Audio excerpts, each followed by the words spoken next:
የእግዚአብሔር ጸጋና ሰላም ከሁላችሁ ጋር ይሁን። ዛሬ ቅድም በማስታወቂያ እንደተገለጸው ባለፈ ሳምንት ከአንደኛ ቆሮንቶስ ምዕራፍ 12 ከቁጥር 1 እስከ 11 የመጀመሪያውን ክፍል መንፈሳዊ ስጦታዎች በሚል ርዕስ ላይ አይተን ነበርና ዛሬ ደግሞ ቀጥለን ከዚሁ ምዕራፍ ከቁጥር 12 እስከ 31 ባለው ክፍል ላይ መንፈሳዊ ስጦታዎች በክርስቶስ አካል ውስጥ ያላቸው አገልግሎት ወይም ሚናዎች በሚል ሐሳብ ላይ የእግዚአብሔርን ቃል አብረን እንካፈላለን። አነባለሁ። እንደዚህ ይላል። አካልም አንድ እንደሆነ ብዙም ብልቶች እንዳሉበት፣ ነገር ግን የአካል ብልቶች ሁሉ ብዙዎች ሳሉ አንድ አካል እንደሆኑ ክርስቶስ ደግሞ እንዲሁ ነው። አይሁድ ብንሆን፣ የግሪክ ሰዎችም ብንሆን፣ ባሪያዎችም ብንሆን፣ ጨዋዎችም ብንሆን፣ እኛ ሁላችን በአንድ መንፈስ አንድ አካል እንድንሆን ተጠምቀናልና ሁላችንም አንዱን መንፈስ ጠጥተናል። አካል ብዙ ብልቶች እንጂ አንድ ብልት አይደለምና፣ እግር እኔ እጅ አይደለሁምና የአካል ክፍል አይደለሁም ብትል ይህን በማለቷ የአካል ክፍል መሆኗ ይቀራልን? ጆሮም እኔ ዓይን አይደለሁምና የአካል ክፍል አይደለሁም ብል ይህን በማለቱ የአካል ክፍል መሆኑ ይቀራልን? አካል ሁሉ ዓይን ቢሆን መስማት ወዴት በተገኘ? ሁሉም መስማት ቢሆን ማሽተት ወዴት በተገኘ? አሁን ግን እግዚአብሔር እንደወደደ ብልቶችን እያንዳንዳቸው በአካል አድርጓል። ሁሉም አንድ ብልት ቢሆኑስ አካል ወዴት በሆነ? ዳሩ ግን አሁን ብልቶች ብዙዎች ናቸው፣ አካል ግን አንድ ነው። ዓይን እጅን አታስፈልገኝም ልትለው አትችልም፣ ወይም ራስ ደግሞ እግሮችን አታስፈልጉኝም ልላቸው አይችልም። ነገር ግን ደካሞች የሚመስሉ የአካል ብልቶች ይልቁንም የሚያስፈልጉ ናቸው።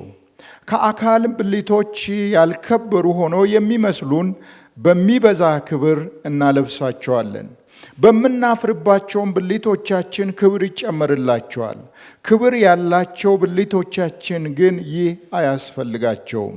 ዳሩ ግን ብልቶች እርስ በርሳቸው በትክክል ይተሳሰቡ ዘንድ እንጂ በአካል መለያየት እንዳይሆን ለጎደለው ብልት የሚበልጥ ክብር እየሰጠ እግዚአብሔር አካልን አገጣጠመው።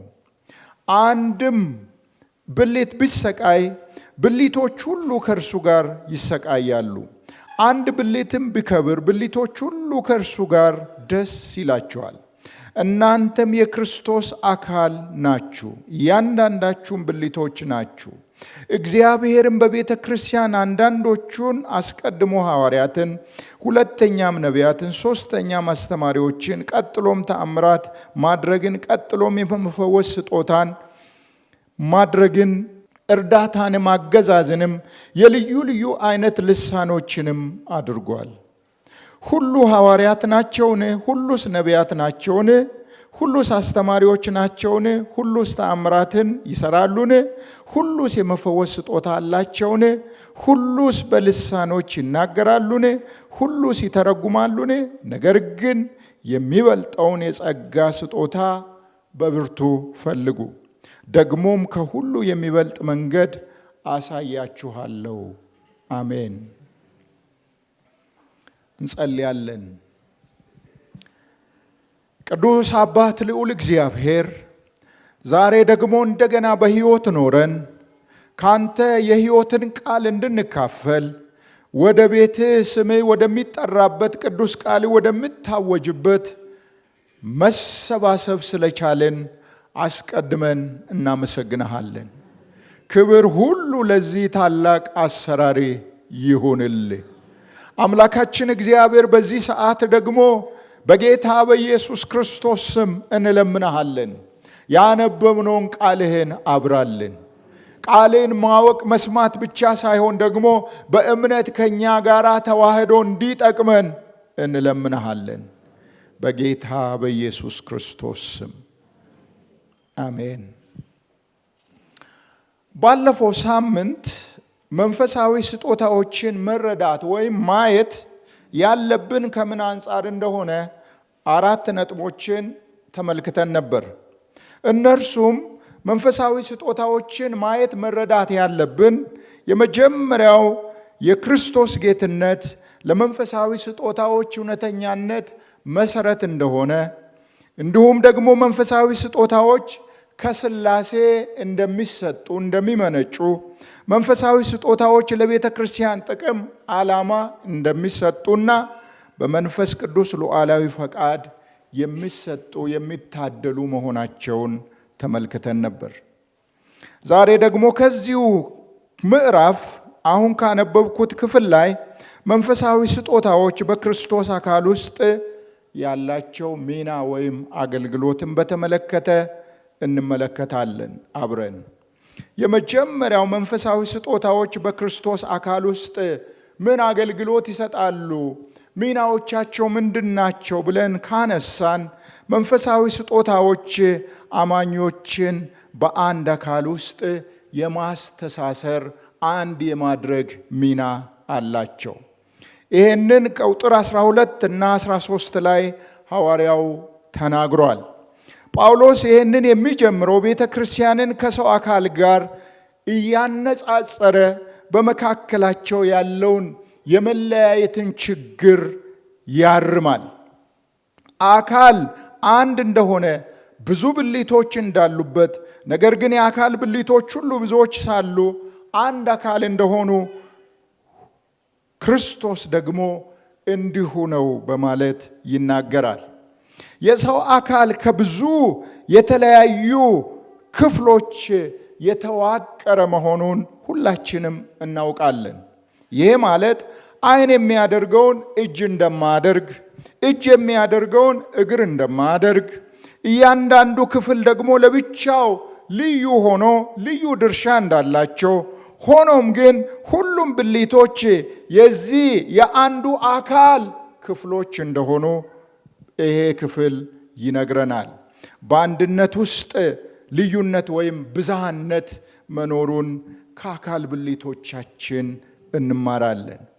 ጳውሎስ በቤተ ክርስቲያን ውስጥ ያለው መመሪያም ልክ እንደ አካል ብልቶች ተመሳሳይ እንደሆነ ሲያነሳ አማኞች የተለያዩ መንፈሳዊ ስጦታዎች፣ የተለያዩ ኃላፊነቶች፣ የተለያዩ ሚናዎች፣ አገልግሎቶች ቢኖረንም ቢሰጠንም በክርስቶስ የአንድ አካል ብልቶች መሆናችንን ሊነግረን ይሄን ምሳሌ ይጠቀማል። የተለያዩ ስጦታዎች መኖራቸው አንድነትን አይጎዱም። ይልቁንም ቤተ ክርስቲያን የሚያስፈልጋትን ነገር ሁሉ እግዚአብሔር በብዙ የተለያዩ አባላቶች በኩል ለማቅረብ ይጠቀምባቸዋል። እግዚአብሔር ጥበቡን በዚህ በኩል ገልጧል ብሎ ይናገራል። መንፈሳዊ ስጦታዎች አማኞች እርስ በርስ ለመለያየት፣ ለመነጣጠል፣ ለመከፋፈል ፈጽሞ የተሰጡ አይደሉም። የተሰጡት አማኞች እርስ በርስ በተለያየ መንገድ እንዲያገለግሉ ለማድረግ፣ አካሉን ለማነጽ፣ ለማሳደግ፣ ለማጠናከር የተሰጡ ናቸው። ይህንን ጉዳይ ቁጥር 13 ላይ ይህንን አንድነት እንዴት ሊሆን እንደቻለ ሲያስረዳ እንደዚህ ይለናል። አይሁድ ብንሆን፣ የግሪክ ሰዎችም ብንሆን፣ ባሪያዎችም ብንሆን፣ ጨዋዎችም ብንሆን እኛ ሁላችን ይላል በአንድ መንፈስ አንድ አካል እንድንሆን ተጠምቀናልና። ሁላችንም አንዱን መንፈስ ጠጥተናልና። የእግዚአብሔር ስም ብሩክ ይሁን። መንፈስ ቅዱስ እያንዳንዱን አማኝ በክርስቶስ አካል ውስጥ ጨምሯል፣ አዋህዷል። እያንዳንዳችን የጠጣነው የተለያየ ሳይሆን አንዱን መንፈስ ነው የተጋራነው፣ የተካፈልነው ይላል። ስለዚህ ከየትኛውም የዘር ግንድ፣ ከየትኛው ማህበራዊ የኑሮ ደረጃ ከየትኛው የትምህርት ደረጃ ወይም የግል ታሪክ ብንመጣ ይላል አይሁድ፣ ግሪክ፣ ባሪያ፣ ጨዋ፣ ወንድ፣ ሴት ብሎ ሲዘረዝር ይህንን ለማለት ነው የሚፈልገው። አማኞች ሁሉ በአንዱ መንፈስ በኩል ያንኑን አንድ ሕይወት ምን አድርገናል? ተካፍለናል ይለናል። የቆሮንቶስ ምዕመናን በማህበራዊ ደረጃና በባህላዊ ልዩነቶች በተከፋፈለ ማህበረሰብ ውስጥ ይኖሩ ነበር። ነገር ግን ጳውሎስ እነዚያ የተከፋፈሉ ልዩነቶች በክርስቶስ ውስጥ በክርስቶስ አካል ውስጥ ቦታ እንደሌላቸው ያሳስባቸዋል። ዛሬም ለቤተ ክርስቲያን ያለው እውነት ይሄው ነው። እዚህ ጋር የተቀመጥነው የወንዝ ልጆች ስለሆን አይደለም። በመልክ፣ በዘር፣ በቋንቋ፣ በባህል፣ በጎሳ ስለምንገናኝ አይደለም። እዚህ የመጣነው እዚህ የተገናኘነው ከአንዱ መንፈስ የተነሳ በክርስቶስ አካል ውስጥ ከመጨመራችን የተነሳ ነው።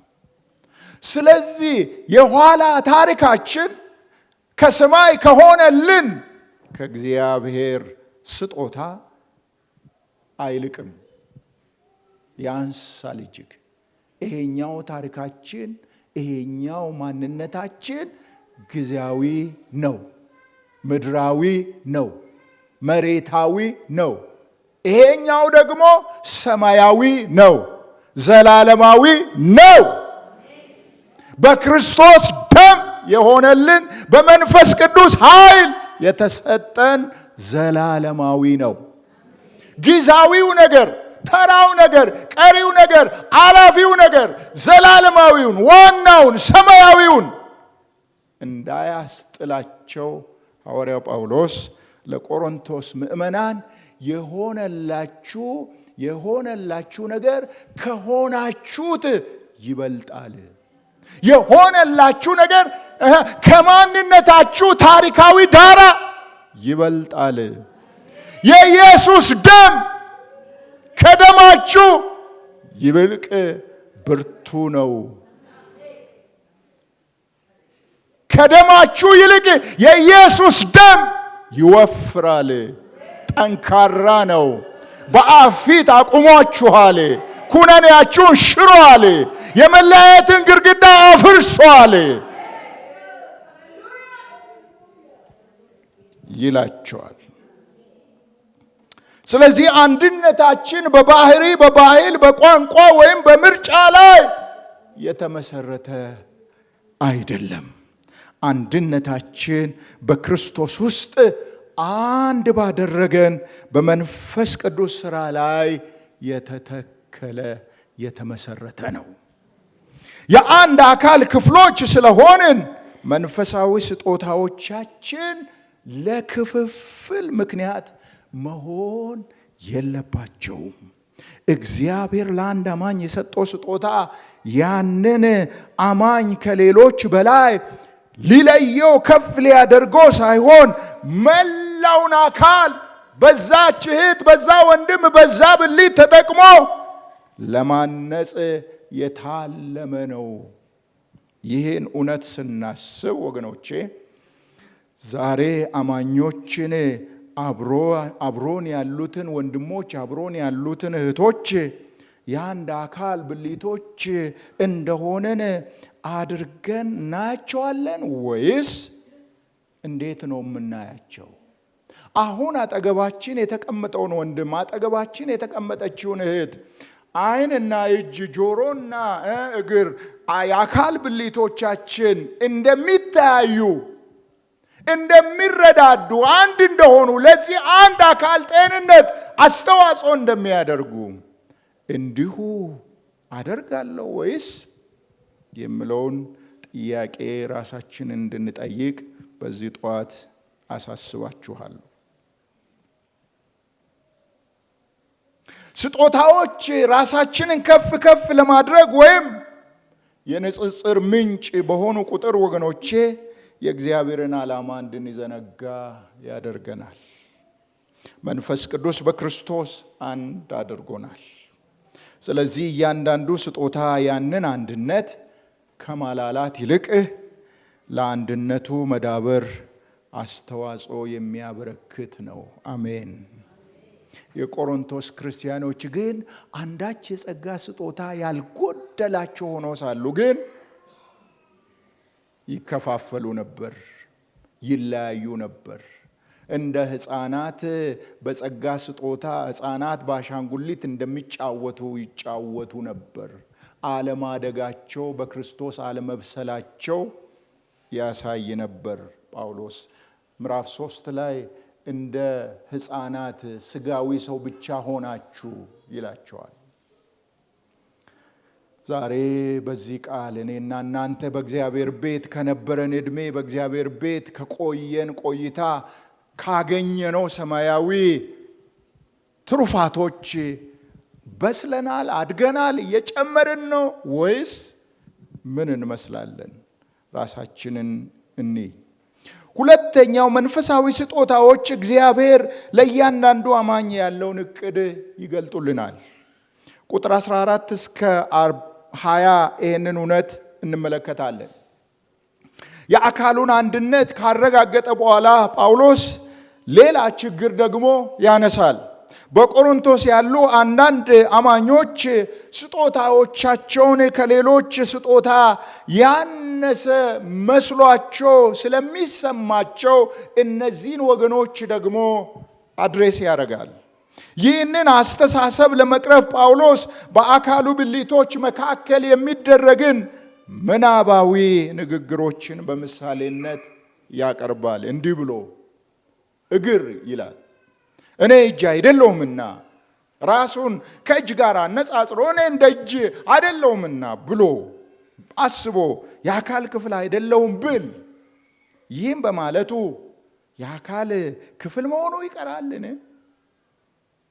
እግር ራሱን ከእጅ ጋር በማወዳደር ከዚያም ደግሞ እኔም ብዛም ዋጋ የለኝም ወደሚል መደምደሚያ በመድረስ እንዲህ አይነት ጥያቄ ቢጠይቅ የአካል ክፍል መሆኑ ይቀራል? ጳውሎስ ይህን አስተሳሰብ ምን ያህል ሞኝነት እንደሆነ ያሳያል። እግል ስለ ራሱ ምንም ቢሰማው፣ ምንም ቢመስለው፣ ምንም ቢገምትም ይለናል፣ የአካሉ ክፍል ሆኖ ግን ይቀጥላል። አሜን። የእግሩ ዋጋ የሚወሰነው ስሙን፣ የእግር ዋጋ የሚወሰነው ከእጅ ጋር በሚደረግ ወይም እግር ከእጅ ጋር በሚያደርገው ንጽጽር ሳይሆን በአካል ውስጥ ባለው ስፍራ ነው። አሜን አሜን።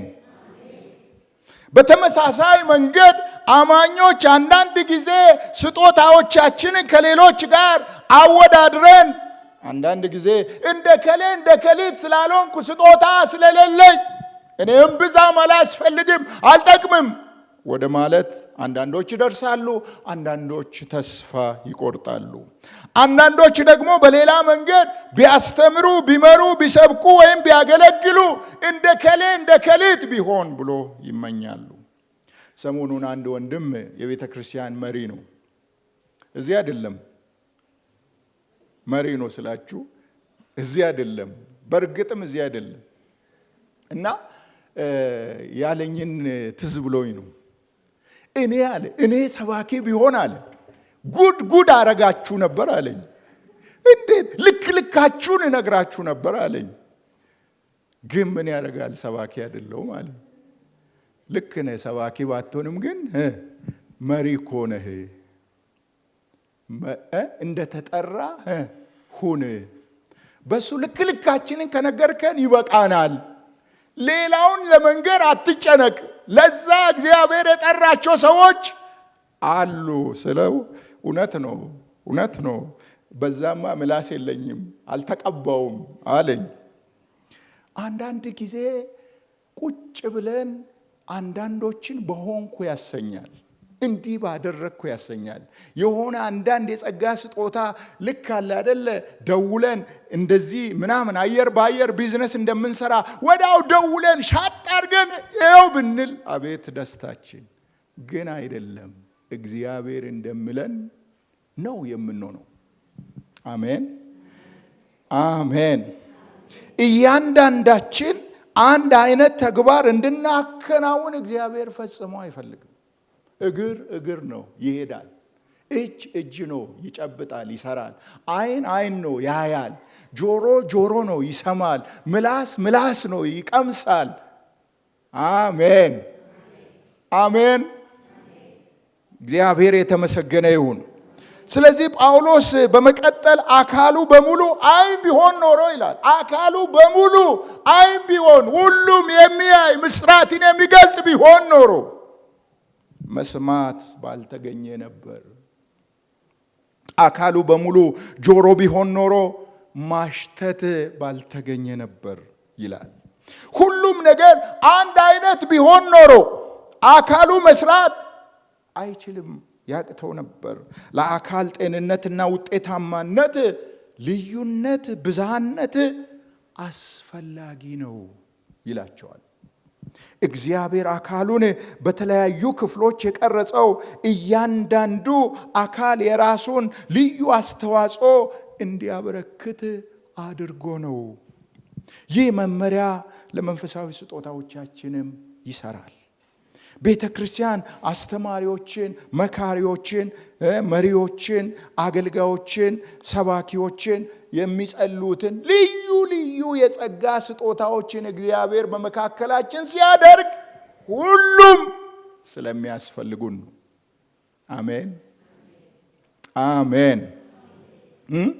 እያንዳንዱ ስጦታ ለዚህ አካል እድገት፣ ጤናማነት፣ ሚዛናዊ እድገት አስፈላጊዎች ስለሆኑ እግዚአብሔር እያንዳንዱን ስጦታዎችን በቤተ ክርስቲያን አድርጓል።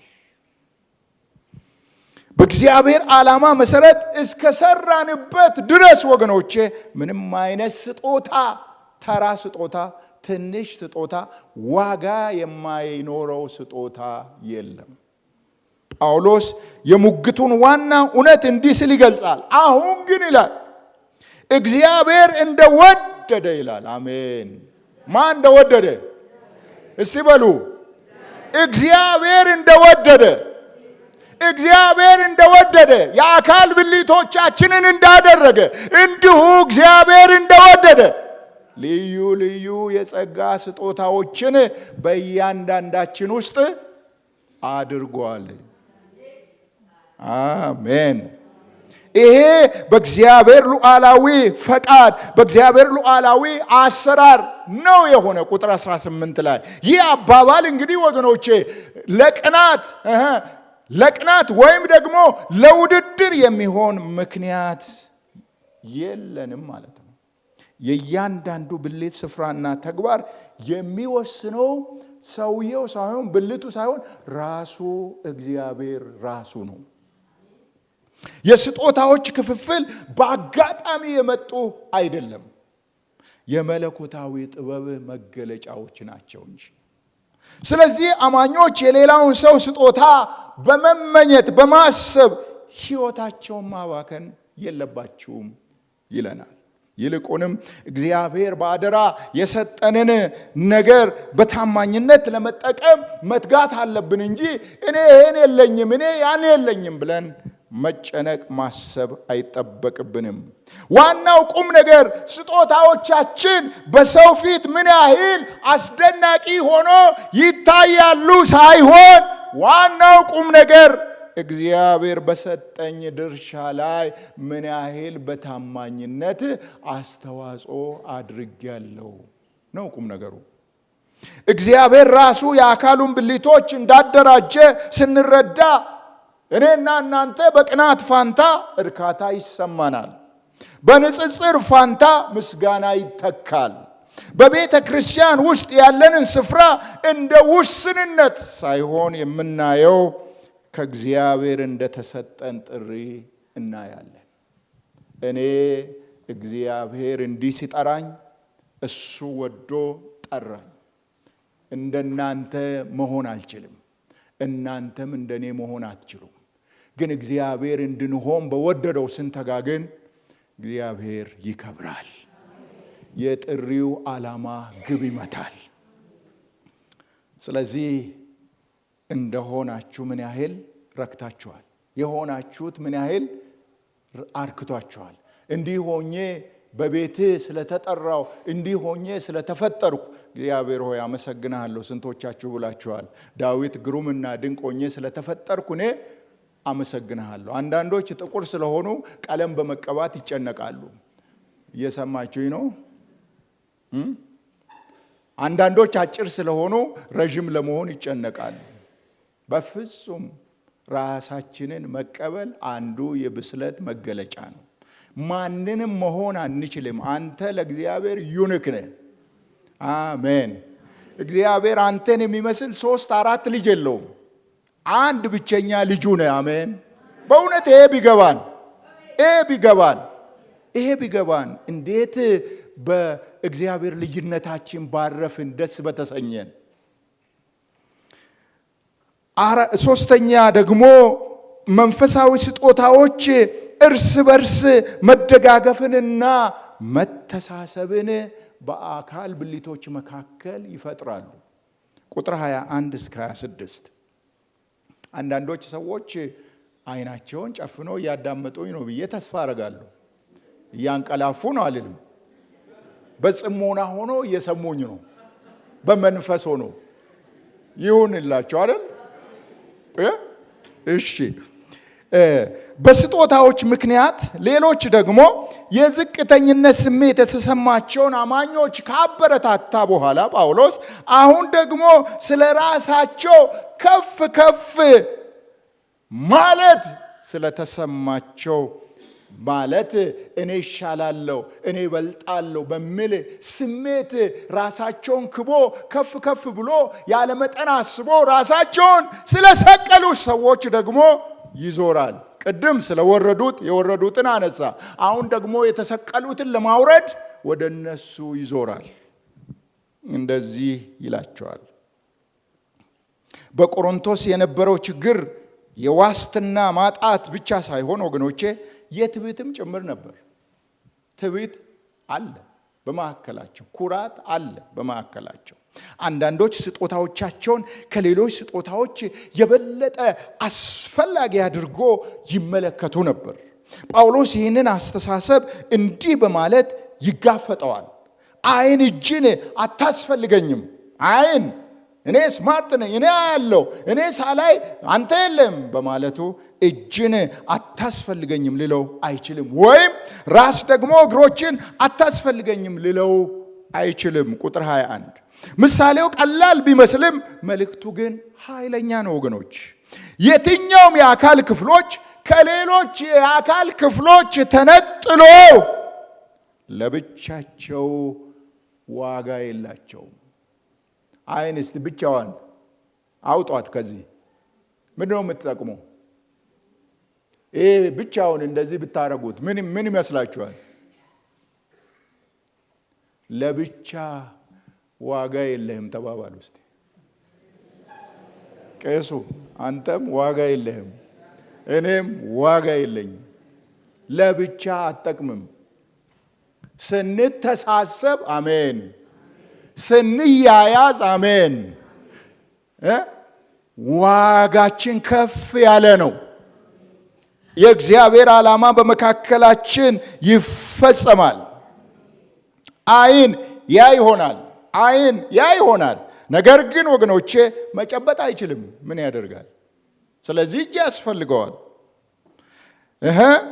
ነገር ግን መራመድ እጅ ደግሞ ይጨብጥ ይሆናል። በቃ ይጨብጥ ይሆናል፣ ይዳስስ ይሆናል።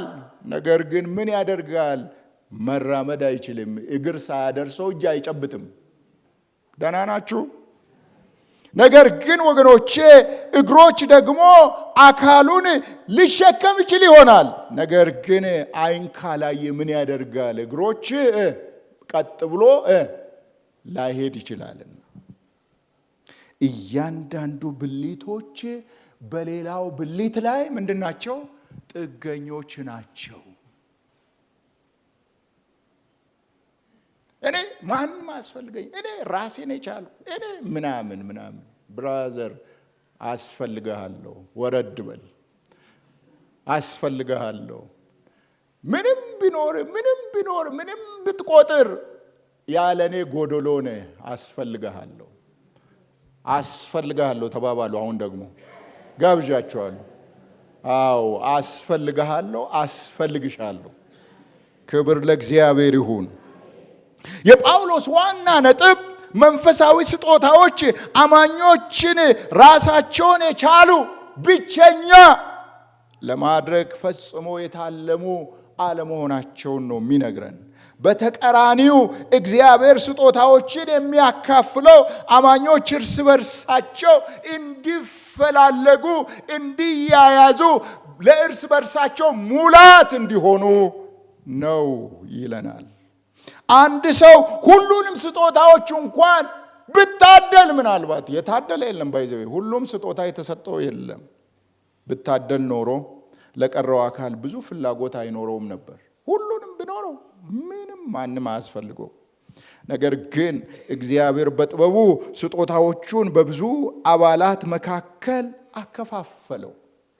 አከፋፈለው። ቤተ ክርስቲያን በትብብር በህብረትና በእርስ በርስ አገልግሎት እንድታድግ አደረገ። ጳውሎስ ብዙ ስጦታዎች እንዳሉት እናውቃለን። ግን እነ ጢሞቴዎስ እነ ቲቶ ያስፈልጉኛል፣ ቶሎ ላኩልኝ፣ ቶሎ ኑልኝ ይል ነበር እና እያንዳንዱን ስጽፍ እነሱን አይረሳም። ከነሱ ጋር ሆኖ እግዚአብሔር እንዴት እንደተጠቀመ እንዴት እንዳገለገለ ይናገራል። ግን ኢየሱስ ክርስቶስ ለጳውሎስ በደማስቆ እንደተገለጠ ለነ ጢሞቴዎስ ለነ ቲቶ አልተገለጠም።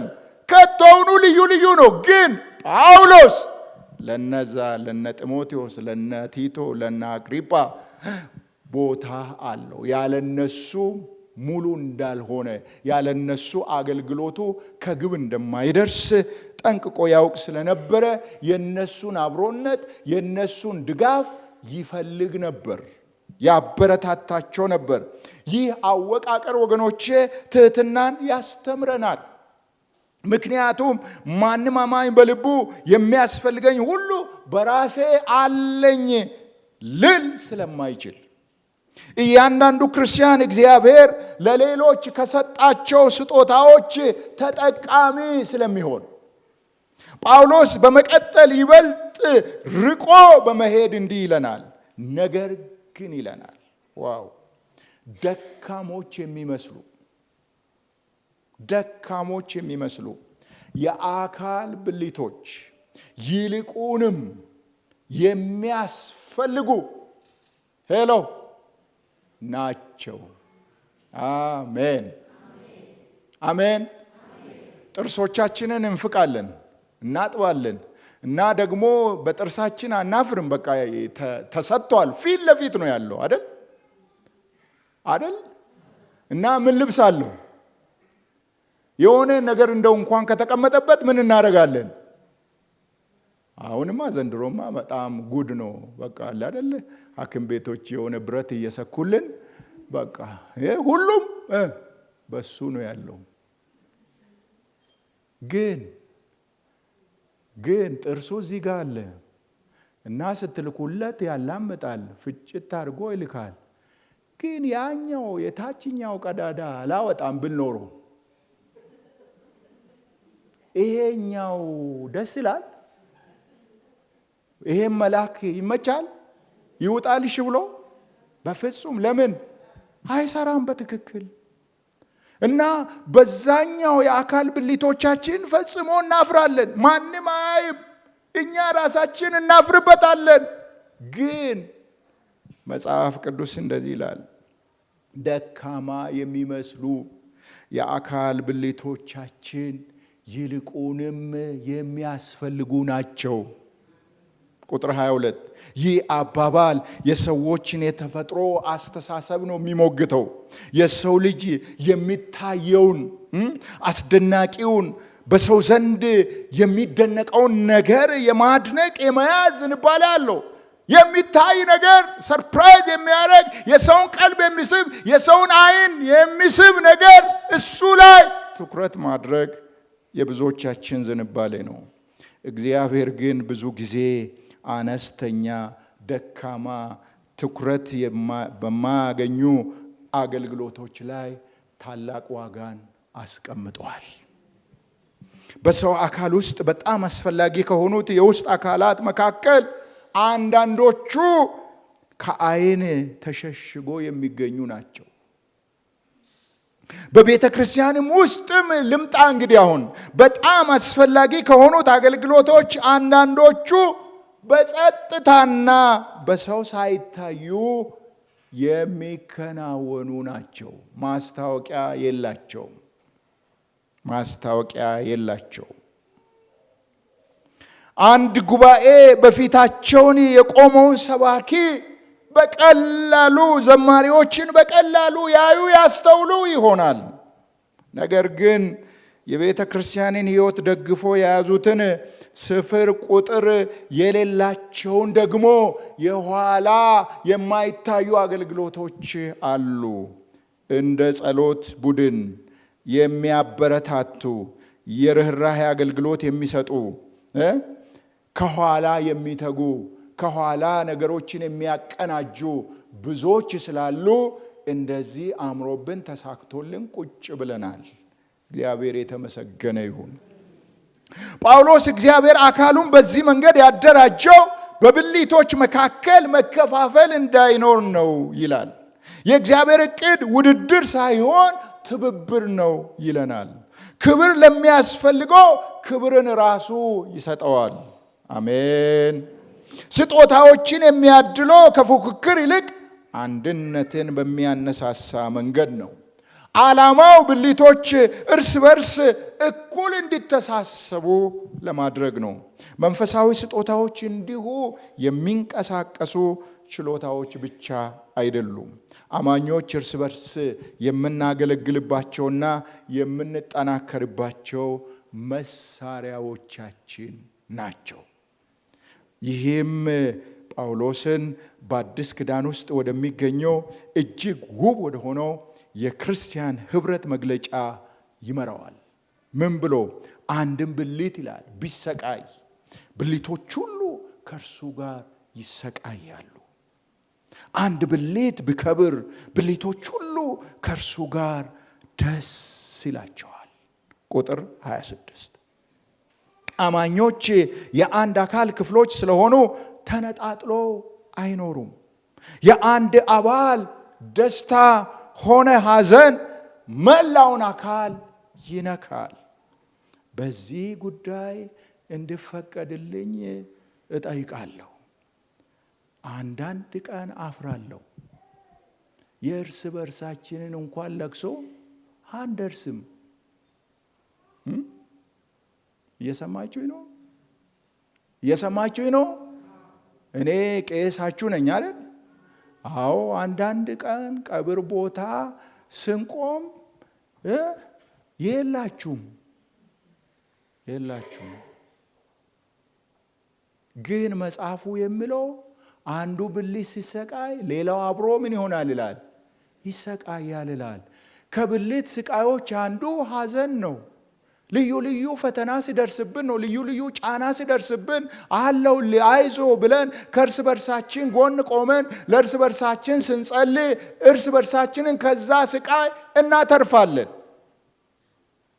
ሌላው የአንዱ ደስታ የሌላው ደስታ ነው ይላል። ወንድማችን ሲሻሻል፣ ለወንድማችን ሲያልፍለት፣ እህታችን እልፍ ስትል የሆነ ነገር ሲሆንላት እግዚአብሔርን ስለ እርሷ ማመስገን፣ ስለ እርሷ ጌታን ማክበር፣ እርሷንም ማበረታታት አስፈላጊ። ደስታም ሆነ ሐዘን ለብቻ ትርጉም የለውም። ለቅሶም በሰው መሃል ነው የሚያምረው ወገኖች። እየሰማችሁኝ ነው? ደስታም ከሰው ጋር ነው የሚያምረው። ብቻችሁ ነው ምናምን ብትሉ ማን ነው የሚያጨበጭብላችሁ? እንደዚህ ሆንኩ ዛሬ ተወለድኩ ምናምን ጮቤ ብትረግጥ አለቀ፣ ተወለድክ በቃ። ማንም አጠገቤ ከሌለ ብቻ ዘለ ትቀመጣታል። ሰው ካለ ግን ግማሹ እንደዚህ ይላል፣ ግማሹ እንደዚህ ይላል፣ ግማሹ ያጨበጭባል። ከዛ የሆነ ፊሊንግ ይሰማል፣ አብሮነት ይሰማናል። ጌታ ይርዳን። አንድ ወንድም ወይም እህት ሲሰቃይ ቤተ ክርስቲያን ያንን ሸክም እንድትጋራ ነው የተጠራች። እግዚአብሔር በአንድ አካል አባል ሲያደርገን በረከትን ሲያፈስ ቤተክርስቲያን በቅናት ወንድሞች ከመሞላት ይልቅ አብረን ልናከብር ሴሌብሬት ልናደርግ ይገባናል። ይህ እውነት የመንፈሳዊ ስጦታዎችን እውነተኛ ዓላማ ይገልጣሉ። ስጦታዎች የተሰጡት ግለሰቦች የሰዎችን ትኩረት ወደ ራሳቸው እንዲስቡ አይደለም። የተሰጡት አማኞች በተግባራዊና ትርጉም ባለው መንገድ እርስ በርስ እንድንተሳሰብ ነው።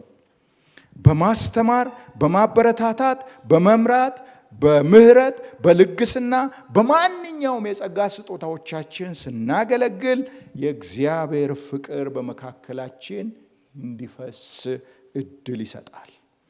በእነዚህ ቁጥሮች ላይ ስናሰላስል የሌሎችን አማኞች አስተዋጽኦ በእውነት ምን ያህል ዋጋ እየሰጠን ነው? ምን ያህል ዋጋ እንሰጣለን? ብዙ ጊዜ ሳይታዩ የሚከናወኑትን አገልግሎቶችን ነው የምናደንቀው ወይስ እግዚአብሔር ሌሎችንም የማይታዩትንም አገልግሎት ሲሰራ ሲገልጥ ሲጠቀም ደስ ይለናል? ራሳችንን ከነርሱ ጋር እናወዳድራለን ወይስ እንዴት ነው የምናየው? የሌሎችን ሸክም እንሸከማለን፣ እንጋራለን? በሌሎች በረከትስ አብረን ደስ እንሰኛለን? እንዴት ነን? መንፈሳዊ ብስለት የሚለካው ስንት ስጦታዎች እንዳሉን በማሳየት ሳይሆን የተሰጡንን ስጦታዎች የክርስቶስን አካል ለመንከባከብ ምን ያህል እንደተጠቀምንባቸው እንደሆነ በመመልከት ነው። የመጨረሻ ሐሳብ አንስቼ ልጠቅልል። የመንፈሳዊ ስጦታዎች ሚናዎች የሚመነጩት ከእግዚአብሔር ጥበብና ስልጣን ነው። ቁጥር 27 እስከ 31 ይሄንን ይነግረናል። ጳውሎስ በሰውነት ብልቶች መካከል ያለውን ግንኙነት ካብራራ በኋላ አሁን ምሳሌውን በቀጥታ በቤተ ክርስቲያን ላይ ይተገብረዋል። ቁጥር 27 እንዲህ ይላል፣ እናንተም የክርስቶስ አካል ናችሁ፣ እያንዳንዳችሁም ብልቶች ናችሁ ይለናል። ይህ አገላለጽ እስካሁን ሲያስተምር የቆየውን ሁሉ በአንድነት የሚያጠቃልል ነው። ቤተ ክርስቲያን በሆነ ነገር አካልን የምትመስል ብቻ ሳትሆን እርሷ በምድር ላይ ያለችው የክርስቶስ ብቸኛ አካል ነች። አማኞች ከክርስቶስ ጋር የተዋሃዱና እርስ በርሳቸው የተሳሰሩ ናቸው።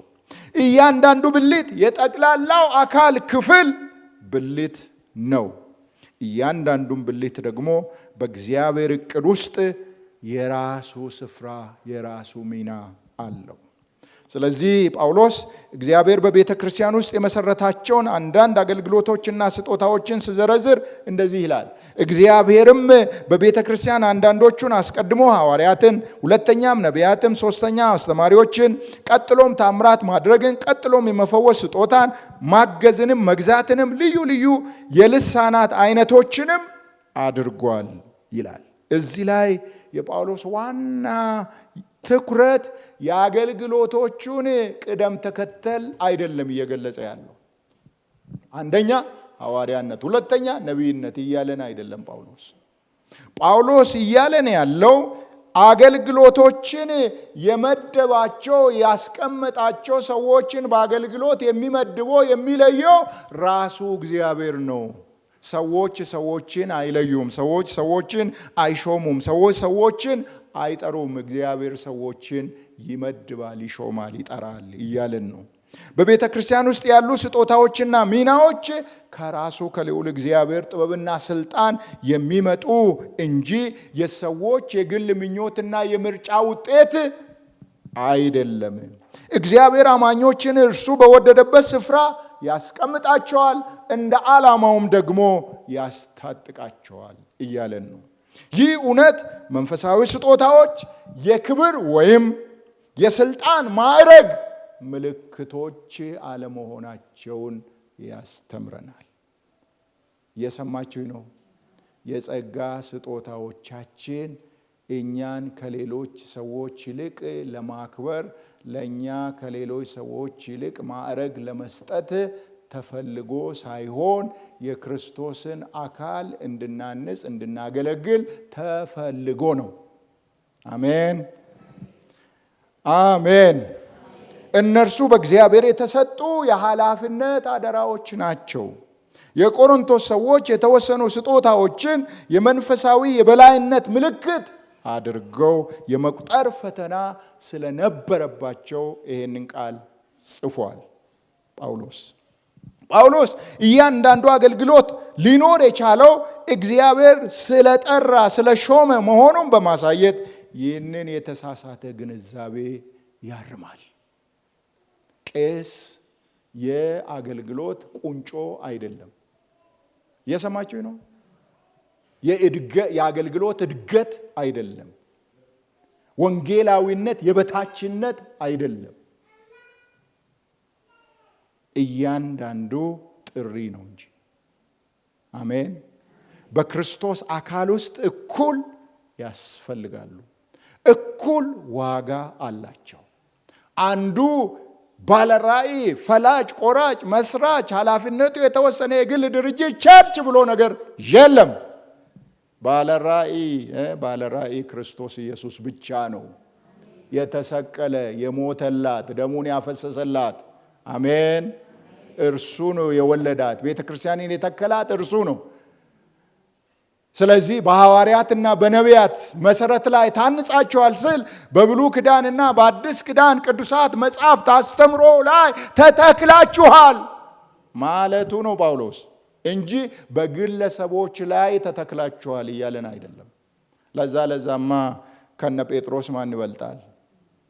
ቁልፍ ተሰጠው ብላ የካቶሊክ ቤተክርስቲያን ዛሬ ጴጥሮስን ከፍ አድርጋ የምታየው ያንን ክፍል በተሳሳተ መንገድ ተርጉማ ነው ቴዎሎጂውን። የጋነም ደጆች አይችሏትም ያለው አንተ የእግዚአብሔር ልጅ ሕያው ኢየሱስ ክርስቶስ ነው በሚል እምነት እንጂ አሜን ለጴጥሮስ ልዩ ቁልፍ መሰጠቱን አይደለም። አሜን። ስለዚህ ጥያቄው አንዱ ስጦታ ከሌላው ይበልጥ ማራኪ ነው ወይ የሚለው አይደለም። ጥያቄው እያንዳንዱ ስጦታ ለቤተ ክርስቲያን ጥቅም በታማኝነት እየተሰራበት ነው ወይ ነው ጥያቄው። ከዚያም ጳውሎስ ተከታታይ የአነጋገር ዘይቤዎችን በመጥቀስ ጥያቄዎችን ይጠይቃል። ቁጥር 29 ላይ ሁሉ እንደዚህ ናቸው፣ ሁሉ እንደዚህ ናቸው፣ ሁሉ ሐዋርያት፣ ሁሉ ነቢያት፣ ሁሉ ታምራት ያደርጋል እያለ ይዘረዝራል። ጳውሎስ ለእያንዳንዱ ጥያቄ የሚሰጠው መልስ በግልጽ አይደሉም ነው። ሁሉ አይደሉም። አሁን ገብቷቸዋል። ሁሉ አይን አይደለም፣ ሁሉ ጆሮ ሄሎ አይደለም፣ ሁሉ እግር አይደለም፣ ሁሉ እጅ አይደለም፣ ሁሉ ሐዋርያ አይደለም፣ ሁሉ ነቢይ አይደለም፣ ሁሉ ታምራት አድራጊ አይደለም፣ ሁሉ ፈዋሽ አይደለም፣ ሁሉ ልሳን ተናጋሪ አይደለም።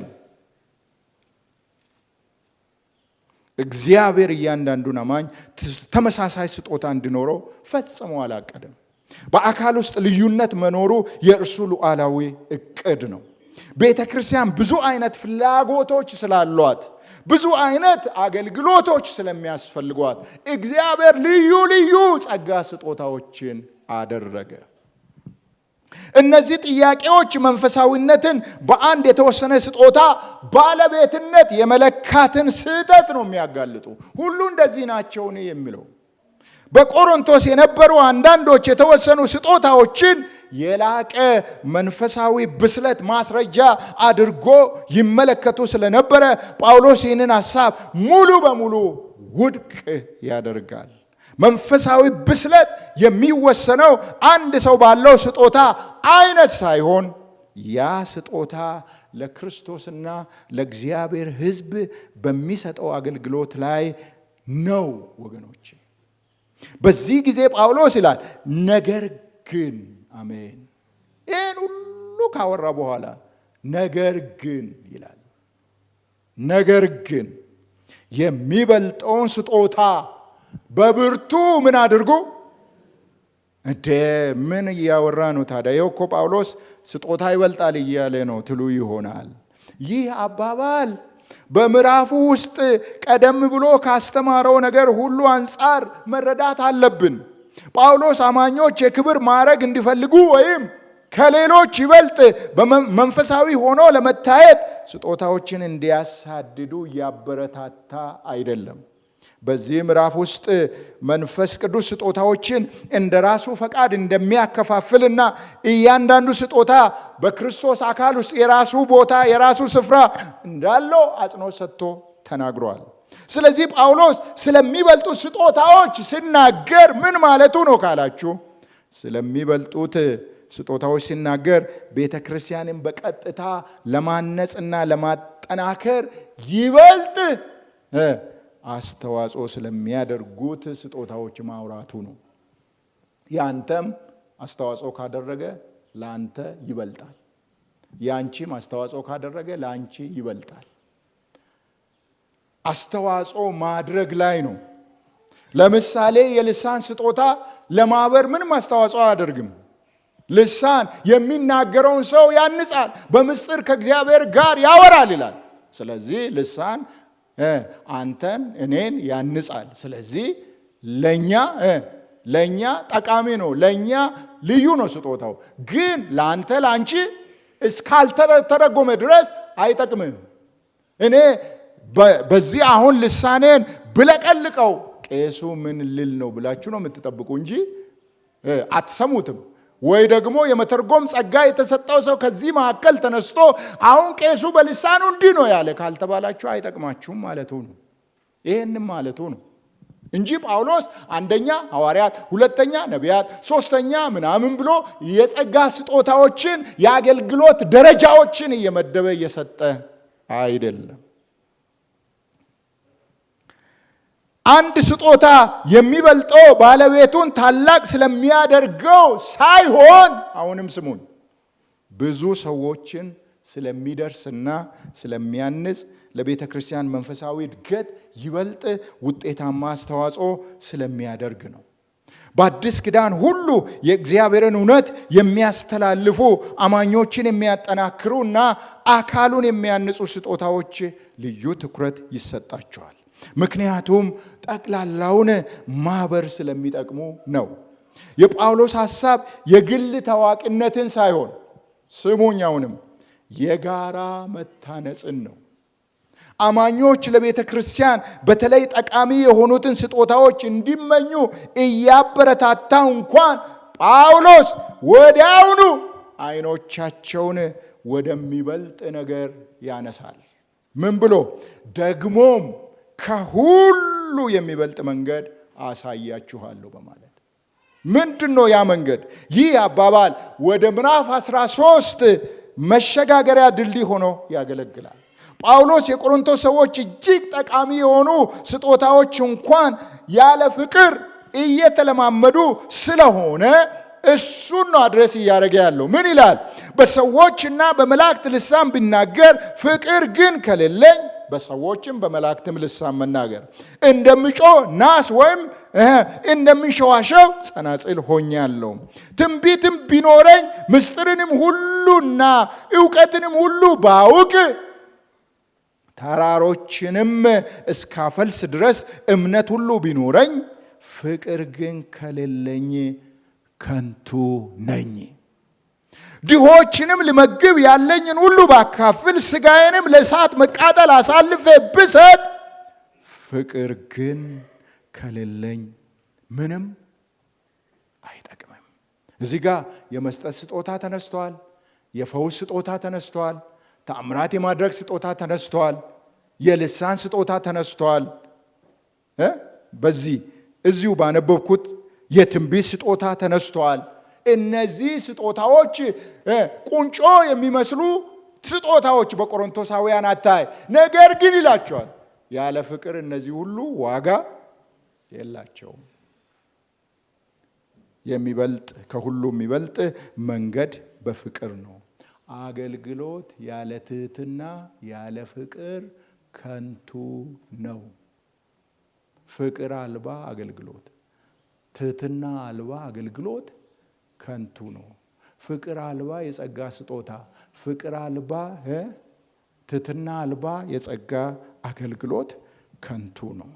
ምክንያቱም እያንዳንዱ መንፈሳዊ ስጦታ የሚገዛው የሚመራው ዋጋ የሚኖረው በፍቅር ሲሆን ስለሆነ ነው።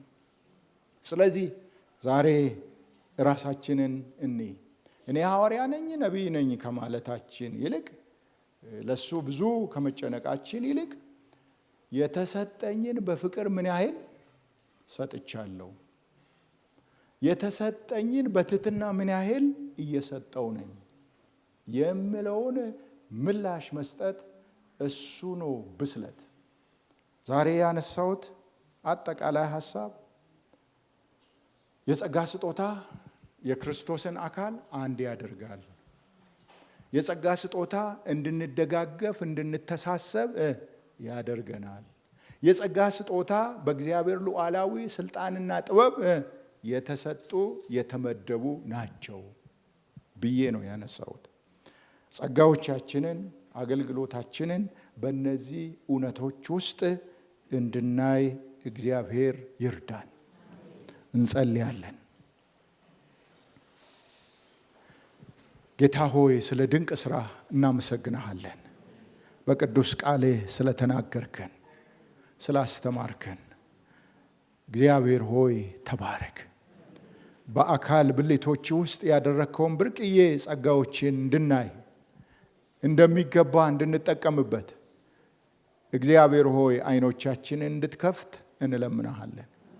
በትሕትና በፍቅር ራስን ዝቅ በማድረግ እግዚአብሔር ሆይ በሰጠን ጸጋ እንድናገለግል እርዳኝ። ይገባኛል፣ ይገባናል፣ እኔ እንዲህ ነኝ እንደዛ ነኝ ከማለት ይልቅ እግዚአብሔር እኔ የማይገባኝ ሰው ነበርኩ፣ ግን በጸጋው አለ ባሪያህም የሆንኩትን ሆኛለሁ እንዳለ እንዲሁ በትሕትና እንዲሁ ዝቅ በማለት እንዲሁ ለሌሎች በፍቅር በመሰጠት አካል እንድናንጽ እርዳን። ራሳችንን እንድንቀበል እርዳን። እግዚአብሔር አንዳች የፉክክር አንዳች የመከፋፈል አንዳች ራስን ከፍ ከፍ የማድረግ ሐሳብ ከሕይወታችን ይራቅ። ይልቁኑ ትሕትና ዝቅ ማለት እግዚአብሔር አምላካችን ሆይ ይብዛልን። በጌታ በኢየሱስ ክርስቶስ ስም